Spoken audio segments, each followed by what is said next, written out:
House Regulatory Reform Committee will please come to order. Madam Clerk, please take attendance. Chair Aragona. Here. Representatives Fairbairn. Here. Wozniak. Here. Wenzel. Here. Tisdall. Here. Hoadley. Nyer. Here. Regas. Here. Thompson. Thompson. Linting. Here. Liberati. Here. Carter. Here. Whitsett. Whitworth. Here. Neely. Devendorf. Here. Grant.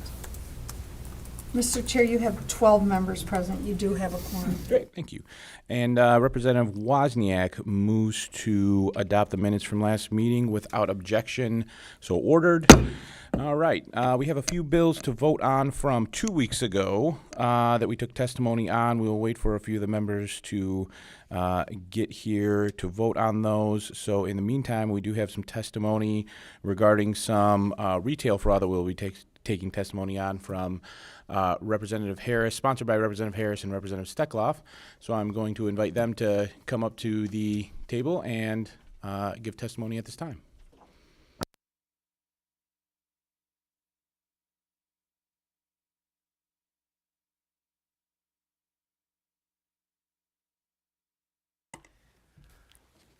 Good morning, and thank you, Mr. Chair and members of the esteemed Regulatory Reform Committee. Appreciate you taking this up for us today, and look forward to having some conversations on this. So, House Bills 4598 and 4599, I am very glad to partner with my colleague, Rep. Steckloff, who I think many of you know. Have you introduced yourself? And this is to tackle a major growing issue in crime. And as you guys know, I spent a career in law enforcement. I'll provide you some anecdotal evidence here later on, but gift card fraud, scams, and theft are a growing threat. And I'm sure we've all experienced or known somebody that's experienced some type of a scam dealing with gift cards. Criminals are stealing large quantities of inactive gift cards from stores, and they fraudulently obtain activation information such as card numbers, PIN numbers, and then place the tampered cards back on the store shelf for an innocent consumer to purchase. Once these consumers purchase these cards and load them with money, the bad actors in this are able to drain those funds off of the card. And they keep the money or purchase merchandise with it while the unassuming victim goes into to use their card and finds that it's completely drained. So our bills amend the Organized Retail Crime Act to broaden and expand the scope of penalties for violating this act. It must be done knowingly and with intent to defraud for the following things: acquiring possession of a gift card or gift card redemption information, altering or tampering with a gift card or gift card redemption information, obtaining money, goods, services, or any other thing of value with a gift card or gift card information acquired in violation of this legislation. And in response to the rise in gift card fraud and its associated risks, the Department of Homeland Security launched Project Red Hook to raise awareness. It identifies strategies for preventing tampering and scams, and it holds the fraudsters accountable for their crimes. So Project Red Hook has led to the arrest of over 150 fraudsters engaged in gift card tampering since its launch in January of 24.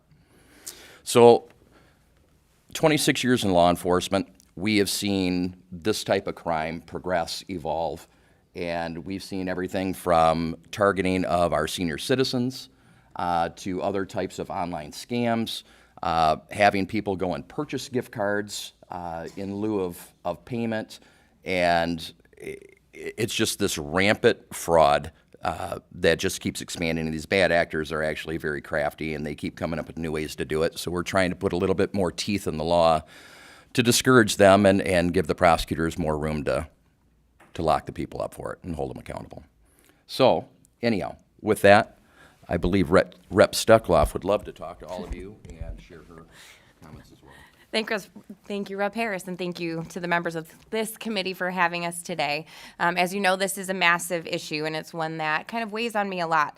Back in 2012, when Michigan first passed our Organized Retail Crime Act, this type of retail fraud just wasn't anticipated, especially with the level of sophistication that we're seeing. Some of you remember that I'm a big fan of plugging leaks in this. Back in 2022, I was proud to pass the Inform Act along with Representative Mark Tisdale to address e-commerce leak, and I'm very proud to sit today with Rep. Harris to plug this one. Gift card fraud is not a trivial inconvenience. It's growing crime. The Federal Trade Commission reports Americans lost $217 million to gift card scams in just 2023 alone. And by mid-2024, an additional $100 million had already been reported. Fortunately, our Attorney General, Dana Nessel, has been working hard on this, both from a prosecuting perspective as well as an educational campaign. In fact, just the other day, I saw an article in the AARP about how seniors in particular are often targeted victims of this card fraud. I had that issue. By passing House Bills 4598 and 4599, we will without question be making Michigan better and safer, and we'll ensure stronger protections for Michigan consumers, especially our seniors and families who are disproportionately targeted, reduce losses to retailers, translating into fewer costs passed on to our customers, empower law enforcement, given prosecutors clear statutes to choose organized fraud rings. But enough from us. I want you to hear from our industry professionals who will tell you and can testify more specifically about the experiences happening with this fraud nationally and here in the state of Michigan.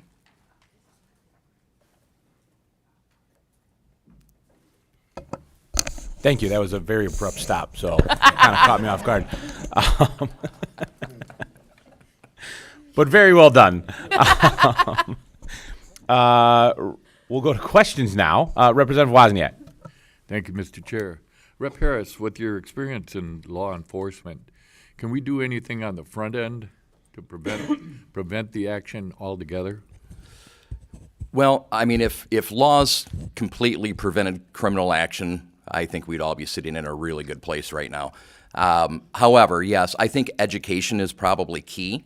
Making sure that people are aware of scams and frauds that are happening. And I think it's not only an education for our citizens, but an education for our retailers as well. And I believe the Retailers Association does a lot with their members in educating them on what they can do to help prevent this type of fraud from happening. But, you know, some things our consumers can be educated on is be aware of tampering of packages on gift cards, right? Look at when you go to purchase a gift card, there's usually a little scratch-off piece on the back, and I'm sure the retailers are happy to share this as well. But sometimes those scratch-off things for the PIN numbers, they'll be tampered with as well. And sometimes you can scrape them up with a razor blade and then try and lay them back down, but they never go down right. So always look for tampering on cards before you do it. And register your cards. Make sure you register them right away as well. Keep your receipts, all that type of thing. But I think education really is the key. Should retailers lock them down? You know, I think there's ways, and I'm sure the retailers can share some of the efforts that they're making with video surveillance, putting them in different spots in the store so they can be observed. But we also want to make it so, you know, the retailers aren't completely bogged down with, you know, trying to have a laborious type process. So every retailer, I think, has the choice on how they want to handle it specifically. And I think regionally, this is probably, you know, more of an issue than maybe some other regions. So Thank you. you're welcome. Representative Regas.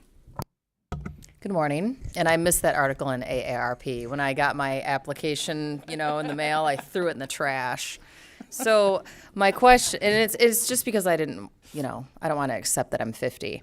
But so my question is, if I was to purchase a gift card and had it already been activated and used and all of those things, is there a way for me to recover the funds that I used to purchase that gift card, or is the consumer just out that money that they used to purchase the card? My belief is currently you're out of luck. Okay. Right, which is why we really want to push for this, and it allows for restitution and whatnot to be paid. Okay, perfect. Thank you. You're welcome. So if, without these bills, you know, obviously there is a loss to the consumer. it seems like these bills are going to make it far easier to go after that criminal that's taking those dollars. How are prosecutors or how is law enforcement going after the criminal or the fraudster right now? Like, it's got to be a bit more arduous, but what is the mechanism for hitting them with a penalty currently? So this is, yeah, sorry, I'm stealing the mic. No, you should. And in case you didn't notice, we got the memo on how to dress black and red. Thank you, Mr. Chair, for that direction. Yep, well done. Thank you. Thank you for So doing that for me. currently, this is against the law, right? This is fraud.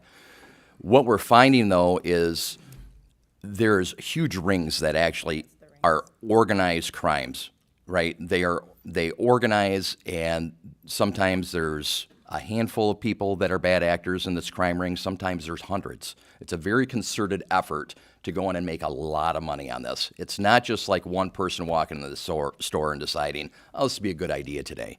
This is a planned out conspiratorial type crime. And so what this does, it brings it into that organized retail crime statute, so there's stiffer penalties, and we can break down these large rings of people that are doing this. And I just want to add, because you made a great point, this is big operations. This is your organized retail crime. It does not, this does not affect, a single mom going into a store to feed her kids with a gift card. This is organized retail crime. So I just want to reemphasize that these are for those large rings, not just for an individual. Great, thank you. Any further questions? Seeing none, thank you guys. Next up, Drew Beardsley from the Michigan Retailers Association wishes to speak in support of the bill. All right, good morning. Thank you, Mr. Chair, members of the committee. I'm Drew Beardsley with the Michigan Retailers Association. I want to thank the sponsors for their dedication to this issue, and frankly, they said it all. So I don't want to belabor the point, so if I could just add from a retailer perspective, retailers have done a lot to combat gift card fraud. We talked about consumer education, but also enhanced security and collaboration with law enforcement at the state and national level. But despite those efforts, fraudsters continue to change their tactics as technology changes. And so we need clear and decisive language to address gift card fraud, and we believe these bills do just that. So I want to thank the sponsors again, thank this committee for their consideration of the bills, and I'm happy to answer any questions. Any questions? Drew, I do have one. Can you tell us a little bit from the association, some of your members? I mean, are you hearing this a lot from your members? Are you hearing, yeah, every once in a while this is happening? How prevalent is it within your association?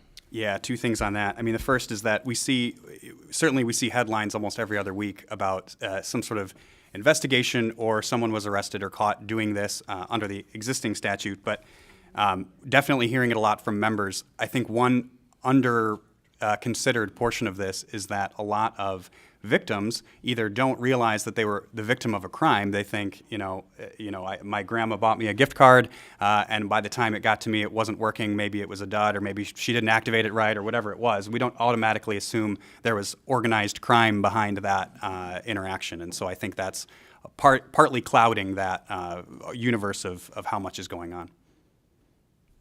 Thank you. And then I also, your association members, when you do find that when these cards, when there's no money on them, you do find that it is because of fraud. I don't say to ask you this on the record, but can I ask what your members are doing? I mean, is this one of these things where you're saying, like, look, this is fraud. I'm sorry you've been the victim of it. We need to now go to, a law enforcement agency.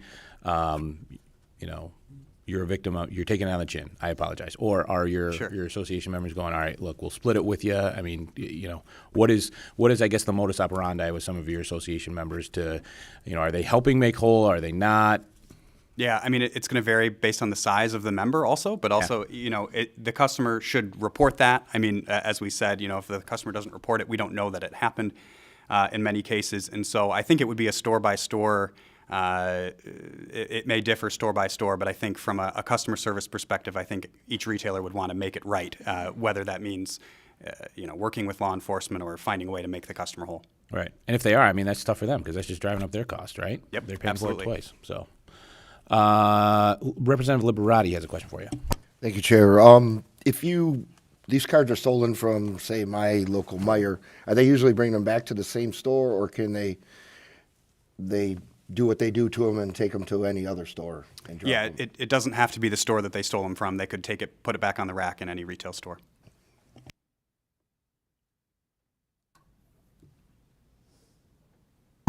Any further questions? All right, Drew, thanks for being here. Thank you very much. All right, I don't think we have any further people to testify on that bill. I do have a few cards to read in, though. Joe Renzel from the Gift Card Fraud Prevention Alliance does not wish to speak, supports the bill. Emily DiAugustini from the IACSC does not wish to speak, supports the bill. Brian Gambarini from the Home Depot does not wish to speak, supports the bill. Amy Drum from Walgreens does not wish to speak, supports the bill. And Andrew Martin from Meijer does not wish to speak, also supports the bill. And I don't have a name on it, but the Department of the Attorney General does not wish to speak, supports the bill. Ashley Steffen from the Attorney General's office does not wish to speak, supports the bill. When we come back, I do plan on voting on those bills. At this point, we're going to move on to some of the bills that we've had testimony on in weeks past for some voting and reporting to the floor. We're going to start with Representative Wortz bill, House Bill 4398. Representative Regas moves to report House Bill 4398 with recommendation. Madam Clerk, please take the roll. Chair Aragona. Yes. Representatives Fairbairn. Yes. Wozniak. Yes. Wenzel. Yes. Tisdall. Yes. Hoadley. Yes. Nyer. Yes. Regas. Yes. Thompson. Linting. Yes. Liberati. Yes. Carter. Yes. Whitsett. Whitworth. Yes. Neely. Devendorf. Yes. Grant. Yes. Mr. Chair, you have 14 yeas, 0 nays, and 0 pass. The motion prevails. Thank you.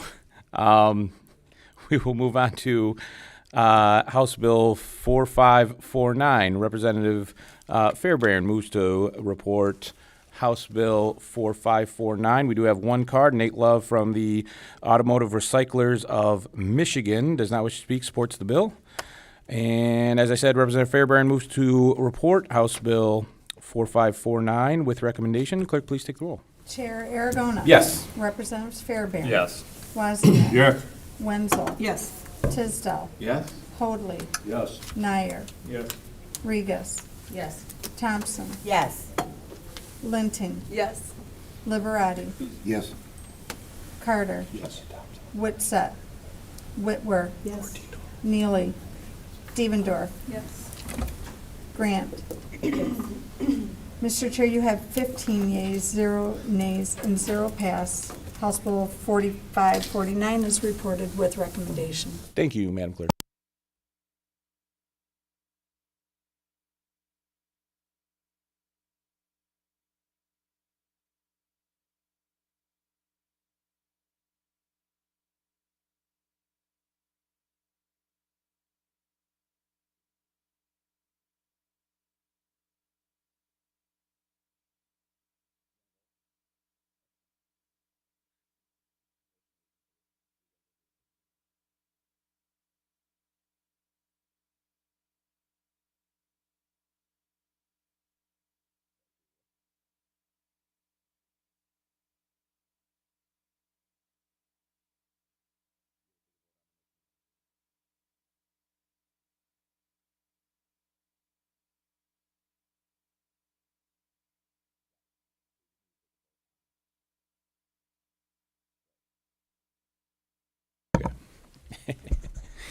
All right.